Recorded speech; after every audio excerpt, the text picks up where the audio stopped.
ഓം കൃഷ്ണായ വാസുദേവായ ഹരയേ പരമാത്മനെ പ്രണതക്ലേശനാശായ ഗോവിന്ദായ നമോ നമഃ. നമസ്തേ. ശ്രീമദ് ഭഗവത്ഗീതയിലെ 2-ാം അധ്യായമായ സംഖ്യായോഗത്തിലെ 22-ാമത്തെ ശ്ലോകം വരികൾ സഹിതം തുടരുന്നു. വാസാംസി ജീർണാനി യഥാ വിഹായ നവാനി ഗൃഹണാതി നരോ അപരാണി തഥാ ശരീരാമണി വിഹായ ജീർണാനി അന്യാനി സംയാതി നവാനി ദേഹി. നമസ്തേ. 22-ാമത്തെ ശ്ലോകത്തിൽ ഭഗവാൻ പറയുകയാണ്,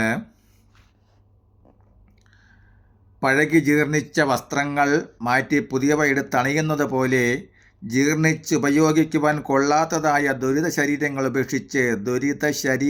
ഉപേക്ഷിച്ച് ആത്മാവ് പുതിയ ദേഹങ്ങൾ സ്വീകരിക്കുന്നു. ശരീരം മറയ്ക്കാനാണ് വസ്ത്രങ്ങൾ ഉപയോഗിക്കുന്നത്. വസ്ത്രം കീറിയതും മുഷിഞ്ഞതുമാകുമ്പോൾ അത് ഉപേക്ഷിച്ച് പുതിയത് തേടാതെ തരമില്ല. അതുപോലെ ചില പ്രത്യേക സങ്കല്പങ്ങൾ സാക്ഷാത്കരിക്കാനാണ് ജീവൻ ഒരു സ്ഥൂലദേഹം സ്വീകരിക്കുന്നത്. പുതിയ സങ്കല്പങ്ങൾ നിറവേറ്റാൻ കഴിയാതെ വരുമ്പോൾ പഴയ ജഡം വിട്ട് പുതിയ മറ്റൊരു സ്ഥൂലദേഹം ആത്മാവ് സ്വീകരിക്കേണ്ടി വരുന്നത്. ചുരുക്കി പറഞ്ഞാൽ, ജീവന് വേണ്ടി സ്ഥൂലദേഹങ്ങൾ മാറുന്നത് മനുഷ്യൻ വസ്ത്രം മാറും പോലെ വിചാരിക്കുവാൻ കഴിയുകയുള്ളൂ.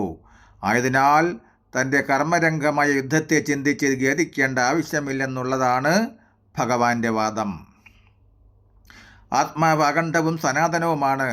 എന്നാൽ മറ്റുള്ളവരെ നശിപ്പിക്കുവാൻ കഴിവുള്ള യാതൊന്നിനും ഈ ലോകത്തിൽ ആത്മാവിനെ നശിപ്പിക്കുവാൻ കഴിയുമോ?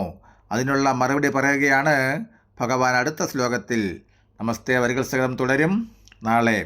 അതുപോലെ ഇത് കേൾക്കുന്ന ഏവർക്കും ഈ വരികൾ കണ്ട് കൂടെ ചൊല്ലാൻ സാധിക്കുന്നുവെങ്കിൽ, ഇതിൻ്റെ ഭാവാർത്ഥങ്ങൾ മനസ്സിലാകുന്നുവെങ്കിൽ തീർച്ചയായും ഒരു ലൈക്ക് തന്ന് നിങ്ങളുടെ സാന്നിധ്യം അറിയിക്കണമെന്ന് അറിയിക്കുകയാണ്.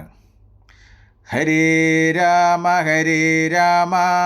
രാമ രാമ ഹരേ ഹരേ, ഹരേ കൃഷ്ണ